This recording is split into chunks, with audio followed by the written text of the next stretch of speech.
oso eta herriz herri, erromeriz erromeri, soinua delako gure garri.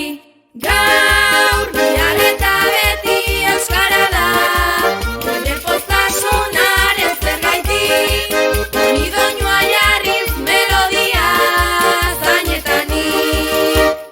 Gaur, bihar eta beti euskara da, gure poztasunaren zergaitik, honi doinua jarriz melodia zainetanik.